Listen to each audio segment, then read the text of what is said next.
hardness of the heart. Diba?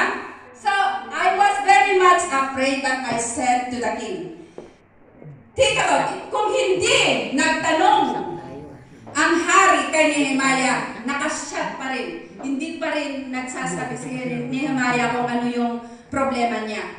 But because God is the one who is opening a possibility, the king himself asked, right? So this is not the opportunity. I will tell now to the king kung ano yung problema ko. Sabi namin, may the king live forever. Why should my face not look sad when the city where my ancestors are buried lies in ruins and its gates have been destroyed by fire? So, nasabi na niya. Amen. God always find a possibility for what we pray for what we pass for. Amen. For what we desire. Amen. He gives us the passion, He will give us the possibility. Now look, the possibility is not because we have a license.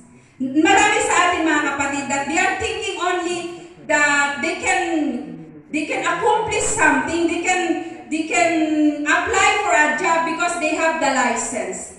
But no, it's not. It is the gift that God has given you. The Bible says it's the gift, not the license. It's the gift, not the license. So God, whatever you are, even we don't have the license, we don't have the authentication, we don't have the certificate to preach the word. Sino ang may certificate dito na nag-preach ng word? Sino? Mayroon ba ang Bible school student dito? Be honest, sino? Wala! Why? It's not the license why we preach the word of God. It is the gift. It is the passion that God has given us. Amen. Isn't that wonderful po mga kapatid?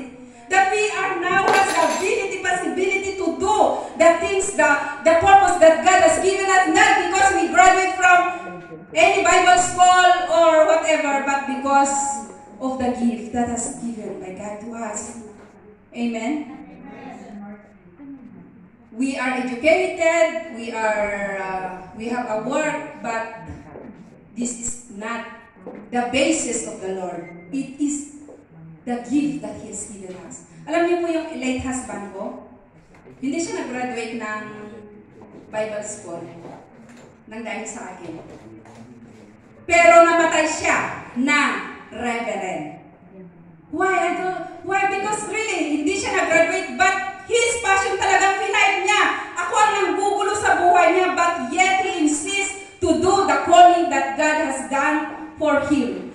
He go preaching, he go crusade, he go concert, and after that, he was promoted without license, without any certification as nag-graduate sa Bible school. Amen po ba? So this is our God. He always make possibility as for a purpose. From the beginning, alam na niya yung purpose. Ikaw ginagawa mo yung sarili mong purpose. But when you follow the talent, the gift that God has given you, you will accomplish it with even you don't have the license. Amen?